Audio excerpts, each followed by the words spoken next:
खाटू श्याम उसकी मनोकामना पूरी करते हैं। इसके खाटू श्याम के द्वार पे आओ।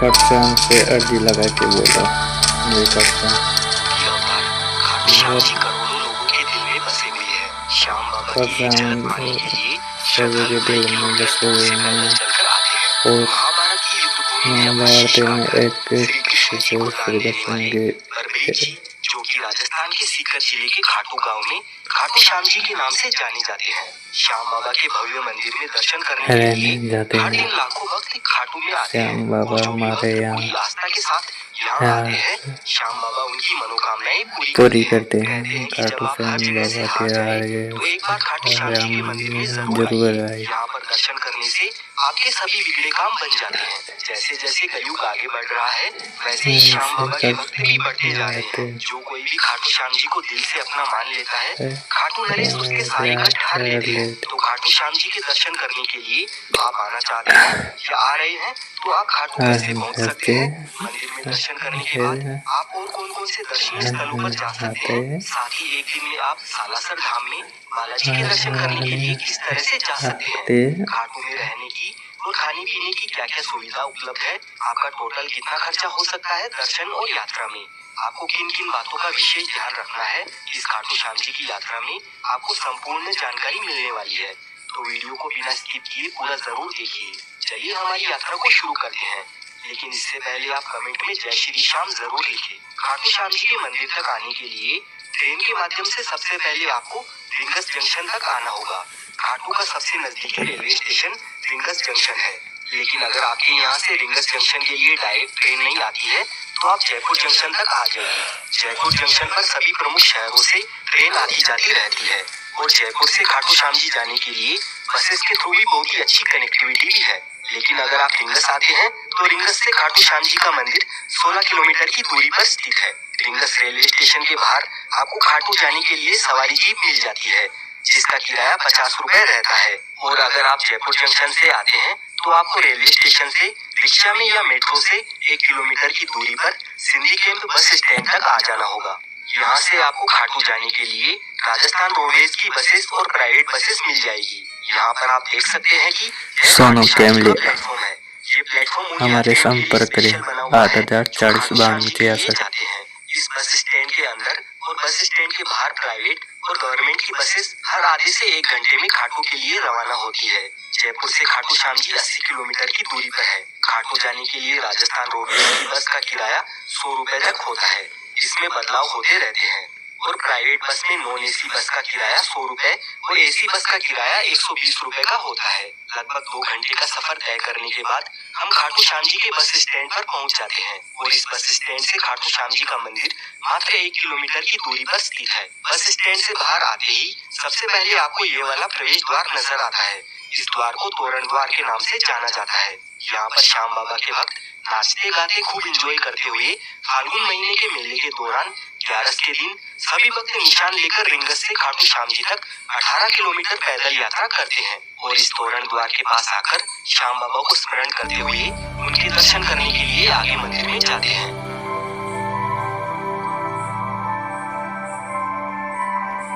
मंदिर की ओर जाते वक्त आपको रास्ते में बहुत सारी प्रसाद की दुकानें नजर आएगी।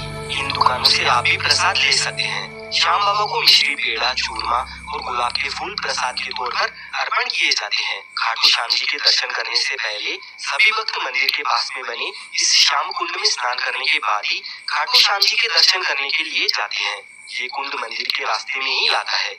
प्राचीन मान्यताओं के अनुसार इस श्याम कुंड में स्नान करने से चर्म रोग भी ठीक हो जाता है। और यहाँ की एक और विशेष बात है, इस जगह पर पुराने जमाने में खेत हुआ करता था और यहाँ पर एक गाय आकर रोज अपने आप दूध दिया करती थी। जब लोगों को इस बात का पता चला तो यहाँ खुदाई की गई। तब 30 फीट नीचे महाभारत कालीन बरबरीक जी का शीश प्राप्त हुआ। बाद में लोगों ने उस शीश को राजा रतन सिंह जी को सौंप दिया। उसके बाद कार्तिक माह की एकादशी को शीश मंदिर में सुशोभित किया गया, जिसे बाबा श्याम जी के जन्मदिन के रूप में मनाया जाता है। मूल मंदिर 1027 में रूप सिंह चौहान और उनकी पत्नी नर्मदा कंवर द्वारा बनवाया गया था। फाल्गुन माह के मेले के दौरान यहाँ पर करोड़ों की संख्या में श्रद्धालु आते हैं। इस दौरान आपको 30 से 35 किलोमीटर की लंबी रैली में पैदल गुजरकर मंदिर में प्रवेश मिलता है। इससे आप अंदाजा लगा सकते हैं कि बाबा श्याम के कितने भक्त मेले के समय आते हैं। यहाँ से कुछ दूर चलने के बाद हम मंदिर के बैरिकेड एरिया में पहुँच जाते हैं। अगर आप खाटू श्याम जी के दर्शन सबसे नजदीक से और अच्छी तरह से करना चाहते हैं तो बैरिकेड में बनी हुई सबसे पहली वाली लाइन में आपको जाना होगा। अगर आपकी किस्मत अच्छी रही तो आपको बाबा के दर्शन नजदीक से मिल जाएंगे। महाभारत काल में वनवास के दौरान जब पांडव अपनी जान बचाते हुए जंगलों में भटक रहे थे, तब महाबली भीम का सामना हिडिंबा से हुआ। हिडिंबा ने भीम के एक पुत्र घटोत्कच को जन्म दिया। घटोत्कच और उनकी पत्नी अहिलावती से बर्बरीक पुत्र हुआ। बर्बरीक बचपन से ही वीर योद्धा थे। उनको 3 अमोघ बाण चलाने का वरदान मिला हुआ था, जिससे वे तीनों लोकों में विजय प्राप्त कर सकते थे, क्योंकि बर्बरीक जी को भगवान भोलेनाथ जी से आशीर्वाद प्राप्त था। जब कौरवों और पांडवों के बीच में युद्ध होना था, तब बर्बरीक भी महाभारत के युद्ध में शामिल होना चाहते थे। यह इच्छा उन्होंने अपनी माँ मोरवी को बताई। माता मोरवी ने बर्बरीक की इच्छा स्वीकार करते हुए उनसे बदले में 2 वचन लिए। पहला, आप हारे का सहारा बनोगे। दूसरा, आपसे कोई दान मांगेगा तो आप मना नहीं करोगे। बर्बरीक दुनिया के सर्वश्रेष्ठ धनुर्धर थे। बर्बरीक के लिए 3 बाण ही काफी थे, जिसके बल पर वे कौरवों और पांडवों की पूरी सेना को समाप्त कर सकते थे। युद्ध के मैदान में भीम पुत्र बर्बरीक दोनों खेमों के मध्य बिंदु एक पीपल के वृक्ष के नीचे खड़े हो गए और यह घोषणा कर डाली कि उस पक्ष की तरफ से लड़ूंगा जो हार रहा होगा। बर्बरीक की इस घोषणा से कृष्ण चिंतित हो गए। भीम के पुत्र बर्बरीक के समक्ष जब अर्जुन तथा भगवान श्री कृष्ण उसकी वीरता का चमत्कार देखने के लिए उपस्थित हुए, तब बर्बरीक ने अपनी वीरता का छोटा सा नमूना मात्र ही दिखाया। कृष्ण ने कहा कि यह जो वृक्ष है, इसके सारे पत्तों को एक ही तीर से छेद दो तो मैं मान जाऊंगा। बर्बरीक ने आज्ञा लेकर तीर को वृक्ष की ओर छोड़ दिया। जब तीर एक एक करके सारे पत्तों को छेदता जा रहा था, उसी दौरान एक पत्ता टूटकर नीचे गिर पड़ा। कृष्ण ने उस पत्ते पर यह सोचकर पैर रखकर उसे छुपा लिया कि यह छेद होने से बच जाएगा, लेकिन सभी पत्तों को छेदता हुआ वह तीर कृष्ण के पैरों के पास आकर रुक गया। तब बर्बरीक ने कहा कि प्रभु, आपके पैर के नीचे एक पत्ता दबा है, कृपया पैर हटा लीजिए, क्योंकि मैंने तीर को सिर्फ पत्तों को छेदने की आज्ञा दे रखी है, आपके पैर को छेदने की नहीं।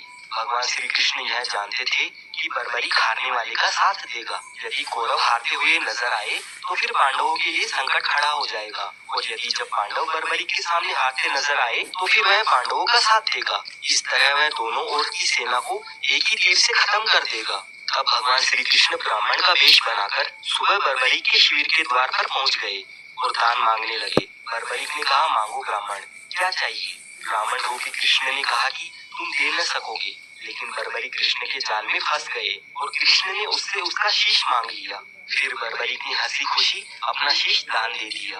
बर्बरीक के इस बलिदान को देखकर दान के पश्चात श्री कृष्ण ने बर्बरीक को कलयुग में स्वयं के नाम से पूजित होने का वरदान दिया, और जो भी भक्त हार रहे हैं उनका आप सहारा बनोगे, ये वरदान दिया। इसीलिए खाटू श्याम जी को हारे का सहारा बाबा श्याम हमारा, यह भक्ति भाव से कहा जाता है। आज बर्बरीक को खाटू श्याम जी के नाम से पूजा जाता है। जहाँ कृष्ण ने उनका शीश रखा था, उस स्थान का नाम खाटू है। श्याम बाबा के दर्शन हमें बहुत ही बढ़िया सुंदर तरीके से बड़ी आसानी से हो जाते हैं। खाटू श्याम जी के दर्शन करने के बाद हम आ चुके हैं प्राचीन श्याम कुंड में। यह वही प्राचीन श्याम कुंड है जहाँ से खाटू श्याम जी का शीश प्राप्त हुआ था। पहले सभी भक्त इस प्राचीन श्याम कुंड में स्नान किया करते थे, लेकिन भक्तों की संख्या अधिक बढ़ने के कारण प्राचीन कुंड के पास में ही नया कुंड बनाया गया था, और प्राचीन कुंड से ही इस वाले नए कुंड में पानी निरंतर आता रहता है। इस प्राचीन कुंड के बारे में बहुत सारे भक्तों को मालूम नहीं है, तो यहाँ पर भी आप आकर दर्शन जरूर करना। खाटू नगरी में आपको खाने पीने की कोई भी कमी नहीं होने वाली है। यहाँ पर बहुत सारे रेस्टोरेंट्स बने हुए हैं, जहाँ पर आपको 100 रुपए की स्टार्टिंग में